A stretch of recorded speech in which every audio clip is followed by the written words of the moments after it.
윤석열 대통령과 바이든 대통령의 한미 정상회담이 대성공적이었다는 점에서 이 국제사회도 그렇게 인정을 하고 있고 대부분의 우리 국민들도 높이 평가하고 있다고 생각을 합니다. 대통령은 이번 미국 방문은 12년 만에 이루어진 우리나라 대통령의 국빈 방문이었고 바이든 대통령이 취임 이후에 프랑스 대통령 이후 두 번째 국빈 방문이 맞습니까? 예, 맞습니다. 예, 아태 지역에서는 최초로 우리 대통령이 국빈으로 미국을 초청 방문했습니다. 이 문재인 대통령께서는 미국에는 국빈 방문 초청을 못 받았습니다만 중국에 국빈으로 초청받아서 방문한 적이 있습니다. 이것도 제가 두 사례를 비교해서 한번 말씀드려 보겠습니다. 화면에 윤석열 대통령은 미국 상하원 합동연설회에서 26차례 기립박수를 포함해서 60차례 가까이 박수를 받았습니다.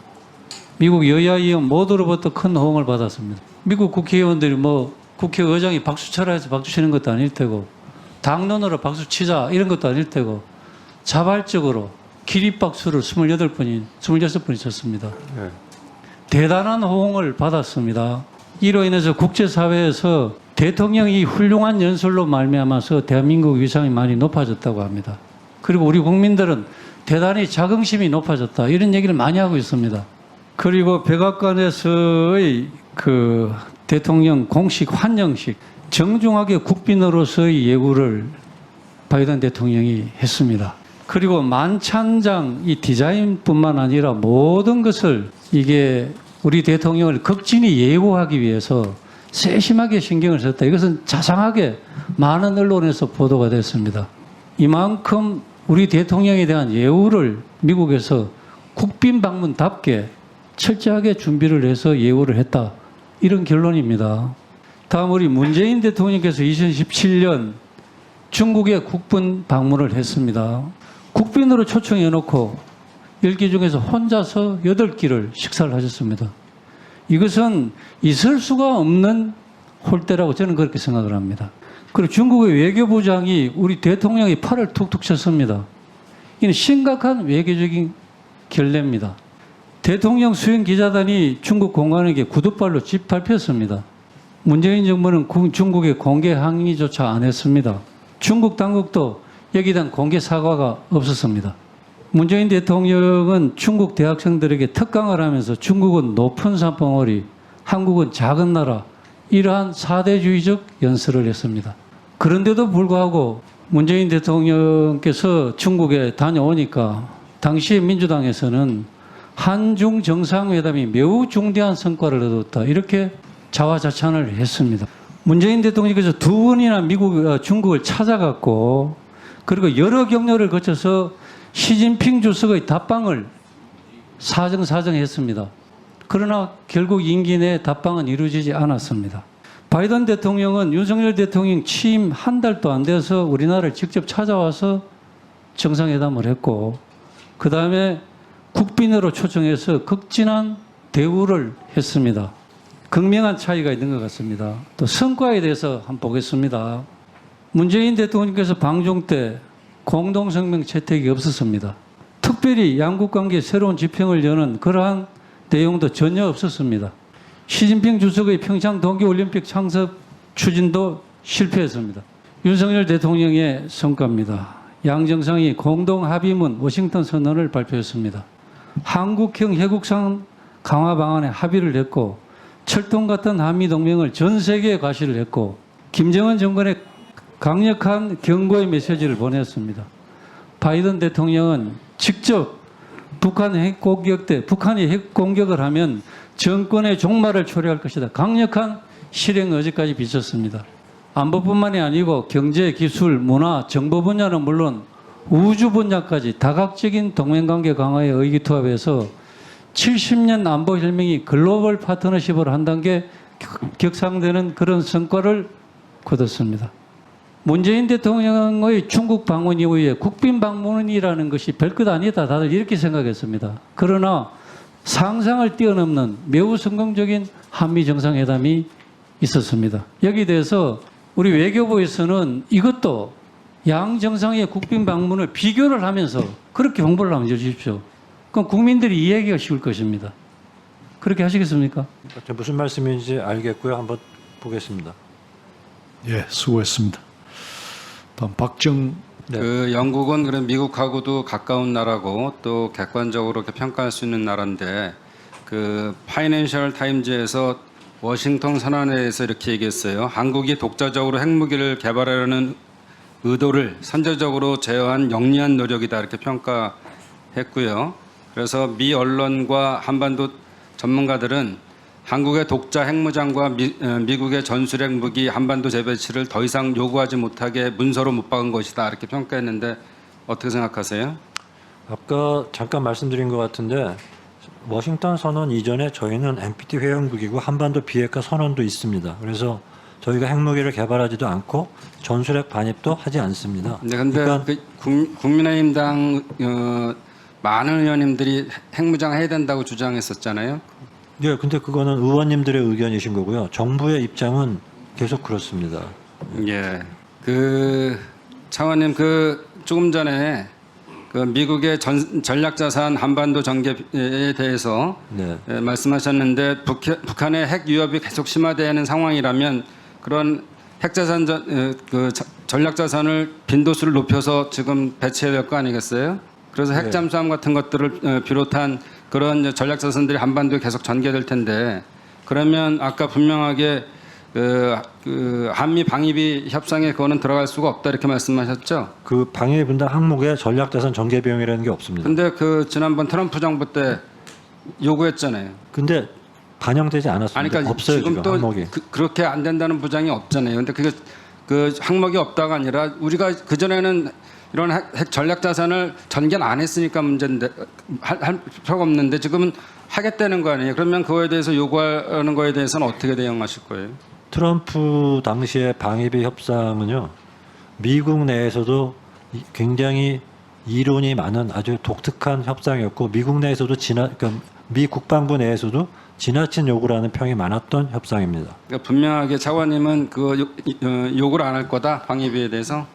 저는 그렇게 생각합니다. 하여간 그 미국이라는 나라가 지금 자국 이익을 위해서 뭐든지 다 한다고 아까 그 주질의 때도 말씀을 드렸기 때문에 방심하면 안 된다는 말씀을 드립니다. 예, 잘 알겠습니다. 그리고 또 질의가 나왔었는데 조태용 국가안보실장이 아키바 다케오 일본 국가안전부장국장을 만나서 호응 조치를 바란다. 국민의 여론이 그렇다 이렇게 전달했는데 대통령께서 기시다 총리에게 너무 부담 갖지 말라고 전해달라 이렇게 하셨던 것도 있었죠. 근데 그 아까 제가 답변 드렸는데 사실은 대통령의 말씀이나 조태영 실장 말씀에 대해서 제가 특별히 아는 바가 없습니다. 아니, 그러니까 피해당 아니 그 언론에도 나왔잖아요. 근데 뭐 그 여태까지는 불리하면 그 모르겠다 그러고 그렇게 하시면 안 되죠.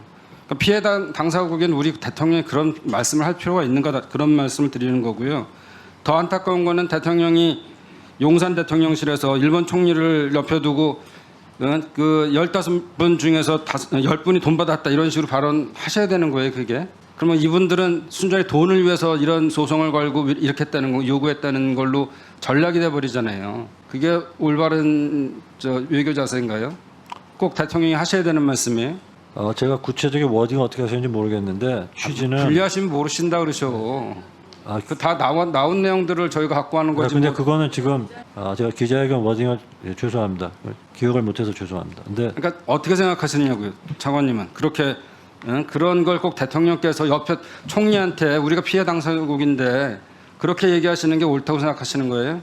그거는 지난번에 그 했던 해법 우리 정부의 노력에 대해서 우리 국민들께서 그 피해자와 유가족 분들께서 이제 마음을 열고 받아주신 분들이 이 정도 있다 하는 거를 뭐 그 말씀하시는 차원이 아닌가 그렇게 하실 생각합니다. 필요가 없는 말씀을 하신 거라고 다 국민들은 그렇게 생각하고 있습니다. 그리고 그 일본의 동포들 지금 한일 관계가 안 좋아서 굉장히 어려움을 겪었다 이렇게 얘기를 했는데 그러면 지금 러시아에 나가 있는 우리 해외 동포들이나 기업들 지금 철수해야 될 상황인데 그 팔 거면은 10%에 대한 걸 판매 금액의 10%를 지금 러시아에 내고 가라 이렇게 지금 하고 있어서 굉장히 이러지도 못하고 저러지도 못하는 거 아니겠어요?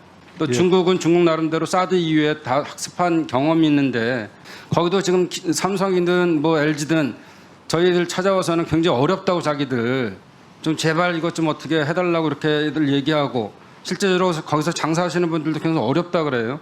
중국이 계속적으로 이렇게 코너에 우리가 계속적으로 한미를 강조하면서 중국이나 러시아나 이런 국가에 대해서 우리가 계속적으로 무시하고 계속적으로 압박을 가하고 그러면은 그쪽에서는 반대급부적으로 뭐 저희한테 압박을 다시 안 가하겠어요? 그러면 거기는 일본에 계시는 동포들은 우리 동포고 중국이나 러시아에 계시는 분들은 우리 동포가 아닌 건가요? 우리 기업이 아닌 거예요, 거기가? 제가 얼마 전까지 러시아 대사를 하다 왔기 때문에 그 문제에 대해서는 저도 어느 정도는 압니다만 지금 러시아의 문제와 일본 문제를 수평 비교하기는 조금 어렵다고 봅니다. 왜냐하면 러시아는 우크라이나를 쳐들어감으로써 어떻게 보면 국제사회가 협력해서 이제 그 침략을 저지하고 격퇴하기 위해서 공동의 노력을 하는 거 아닙니까? 저희가 입장이 바뀐 게 아니고요. 그리고 지금 이제 기업들과 교민들이 어려우신 거 저도 잘 아는데 거기 이제 아까 말씀하신 그 공장 가동 중단된데 이런 데들은 정부가 못하게 하는 게 아닙니다. 사실은 그 생산에 필요한 부품과 소재가 서방의 제재 때문에 들어올 수가 없습니다. 그러다 보니까 생산을 하지 못하는 거지 저희가 무슨 한너 관계를 어떻게 해서 그분들이 생산을 못하는 건 아닙니다. 다만 제가 갈 때도 그 우크라이나 사태와 관련해서 어떤 우리가 서방의 제재에 동참은 하지만 동시에 한러 관계를 관리하기 위한 노력도 해라 하는 지침을 제가 받아갖고 제가 거기 있는 동안 그런 어떻게 보면 약간 이율 배반적일 수도 있는 이중의 역할을 계속했다. 그렇게 제가 말씀드릴 수 있습니다. 예, 네, 수고했습니다. 회장님 질의해 주십시오. 예, 큰 틀에서 보면은 미중의 갈등이 격화되면서 진영화되는 과정에서 한국이 미국의 입장을 더 고려할 수밖에 없는 국제 환경은 틀림없습니다. 이 과정에서 우리가 주의할 것은 경제적으로도 그리고 남북한의 관계에 있어서 절대적으로 필요한 중국, 러시아의 관계에 있어서를 어떻게 잘 관리해 나가느냐, 또 경제적 영토를 우리가 좁히지 말아야 하느냐 하는 종합적인 관점에서 접근해야 되는 것이고 네. 특히 외교부는 그러한 것에서 물밑에서 끊임없는 관리 작업을 해줘야 된다 하는 당부의 말씀을 드리고요. 이 과정에서 제가 강조하고 싶은 것은 그러한 국제의 관계에 있어서 진영화의 관계에 있어서 적어도 대한민국이 일본보다 앞서지 말아라. 일본보다 한 발짝 두 발짝을 늦게 가야지 왜 일본과 같이 가거나 앞서가려고 그러는가 하는 점에 대해서 깊이 좀 생각해 봐 주시기 바랍니다. 알겠습니다. 우리는 이상적으로는 이 디카플링 글로벌 밸류 체인이 바뀌니까요. 미국 중심의 글로벌 밸류 체인이 있고 이제 중국 중심이 있을 때 이상적으로는 양쪽에 다 가입해야 되는 그러한 숙명을 안고 있다는 것도 다시 한번 강조해 드립니다. 다음에는 그 통일부 장관께 묻습니다. 그 이번에 대통령께서 미국에 가서 억제 강화라는 진전된 상황을 가져오셨어요. 근데 그 워싱턴 선언을 보면은 한반도의 평화에 관해서는 딱 한 구절이 있더라고요. 그 이렇게 돼 있어요. 한반도의 비핵화 달성이라는 것을 위하여 전제 조건 없는 대화 해결을 확고히 추구한다 이렇게 돼 있어요. 예. 예. 그 이제 21년 5월달에 문재인 대통령 시절에 바이든하고의 선언을 보면 상당히 한반도의 평화에 대해서 디테일하고 구체적인 게 나와 있습니다. 뭐 한국하고의 그 협력을 계속하면서 대북 접근법을 동의해 나가고 뭐 이런 게 있어요. 지금 국제적 상황이 어렵기 때문에 한 번에 남북 관계를 풀기 어려울 겁니다. 그러나 우리가 그럼에도 불구하고 피스키핑 못지않게 피스메이킹을 해야 되는 숙명을 안고 있어요. 그럼 우리가 피스메이킹을 어떻게 할 것이냐 하는 문제에 있어서 과연 정부가 지금 모든 것이 끊겼기 때문에 아무것도 할 수가 없는 상황이라는 입장만 계속 견제하고 나갈 것인가. 우리 박정희 그 시대에도 이유락이라는 사람을 보내서 남북관계를 텄습니다. 노태우 시절에도 박철원을 보내서 동고권을 개척하고 러시아의 관계를 개척해요. 우리가 끊임없는 노력과 정말로 그 제3국을 통한 협력이라도 얻어가지고 뭘 가져야 된다. 중국하고가 제일 좋지만 중국과의 관계가 현재 여의치 않다면 미국을 설득하고 움직여서라도 뭔가 진전된 안을 가지고 북한하고 접근해야 된다 하는 말씀을 드리고요.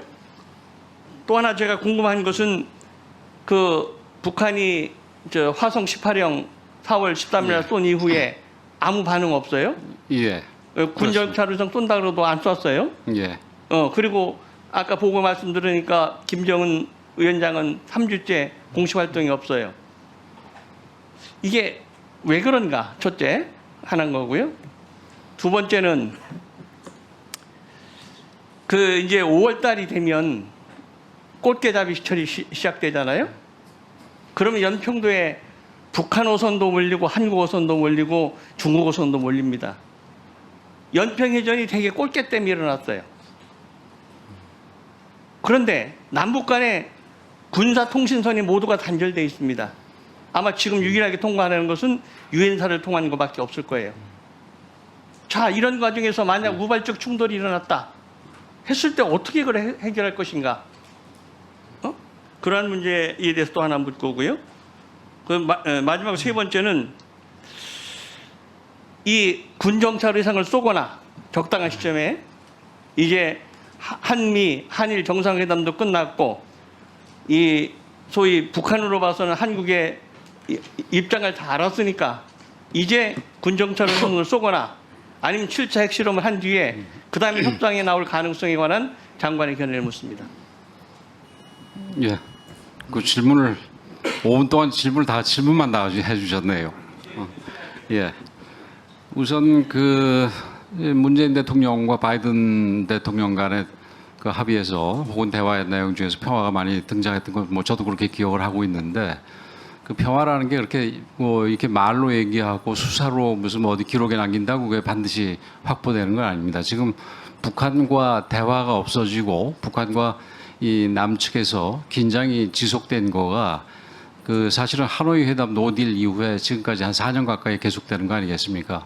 그래서 그런 상황에서 지금에서 우리가 평화를 지키는 건 어떤 면에서 우리가 대비를 철저함을 통해서 확장 억제 지금 오늘도 얘기가 많이 나왔습니다만은 그런 방식을 통해서 또 평화를 지킬 수밖에 없을 때가 있다라는 것을 제가 말씀드리고 싶고요.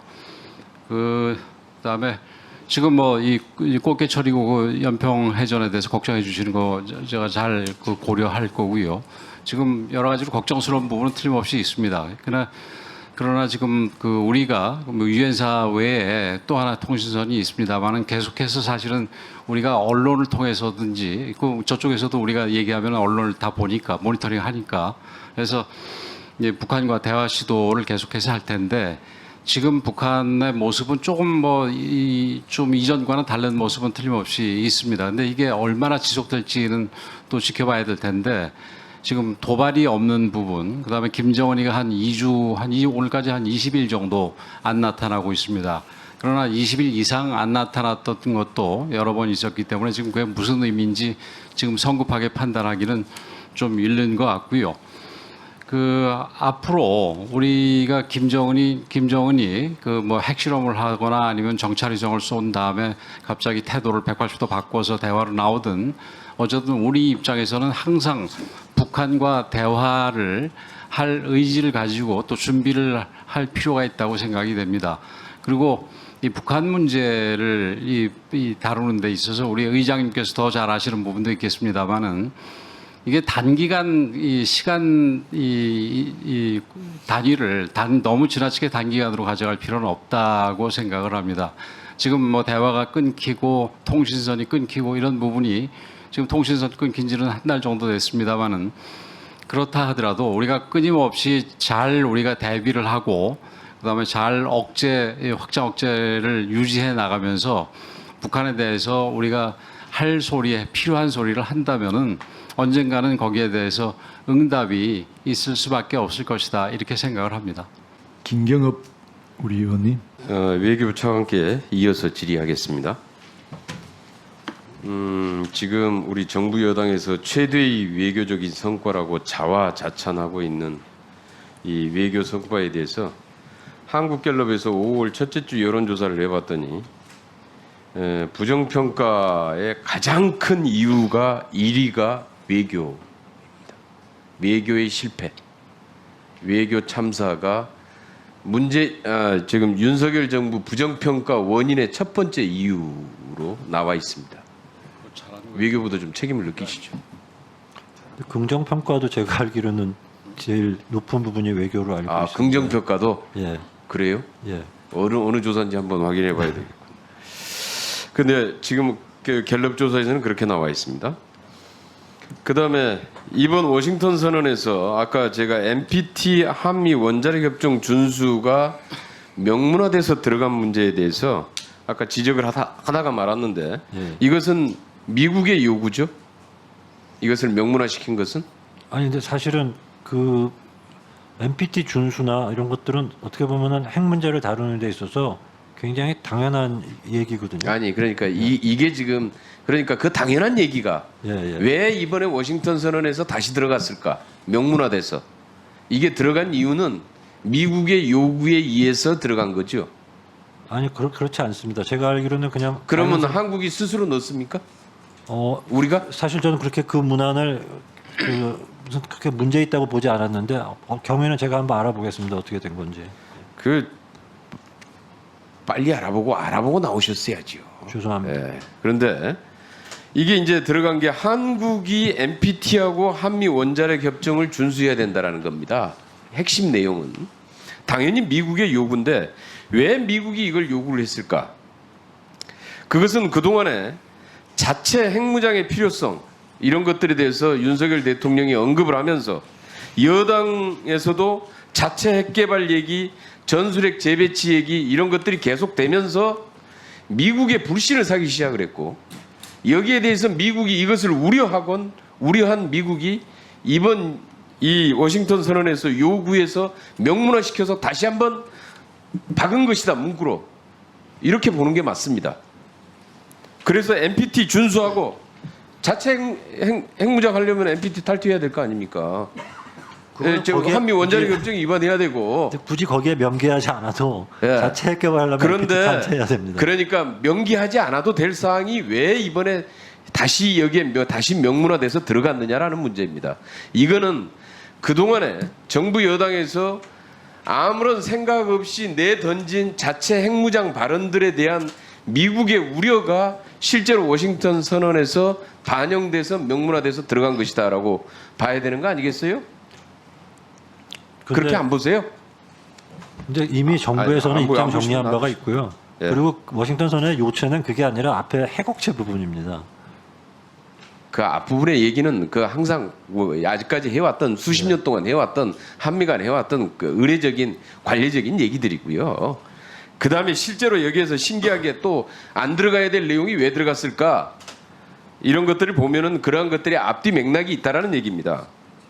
지금 이제 우리 정부 여당에서 예전에 주장했던 자체 핵무장에 지금 우리 한국이 가능합니까? 정부에서 자체 핵무장 얘기를 한 적은 없습니다. 윤 대통령은 한 적이 의원님들 중에 하신 분은 있죠. 모르겠는데. 예? 윤 대통령이 발언을 한 적이 있다고요. 자체 핵무장의 필요성에 대해서 언급한 적이 있잖아요. 그렇지만 입장이 정리되지 않았습니까? 그건 대통령의 말씀인데 그래서 말을 조심해야 되는 겁니다. 예.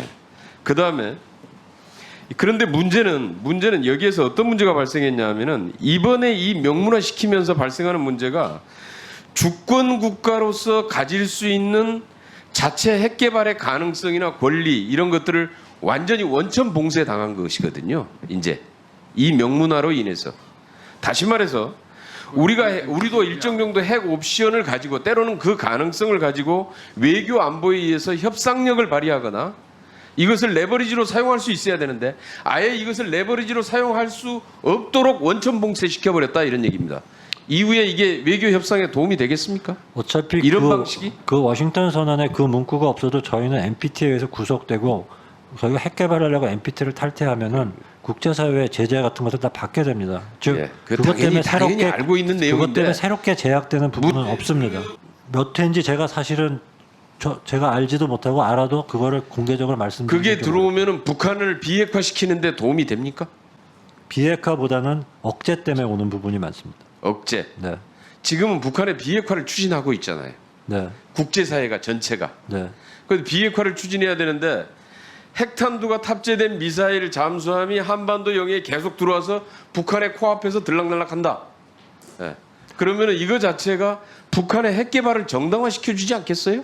우선은 지금 아시다시피 러시아 핵 중국의 개발을 기업들로 포기하겠냐 이런 겁니다. 이렇게 비핵화가 하면서. 진전이 안 되니까 안 되는 가운데 북한의 핵과 미사일 등이 계속 늘어나니까 일단 억제를 하고 그 다음에 외교를 아니 통해서 그러니까 핵을 그렇게 하면 포기시키는. 억제가 됩니까? 북한이 핵 개발을 안 해요? 더 하잖아요. 북한 핵 억제는 핵 개발도 있지만 핵 사용을 억제하는 측면도 있습니다. 예, 마무리해 주시기 바랍니다.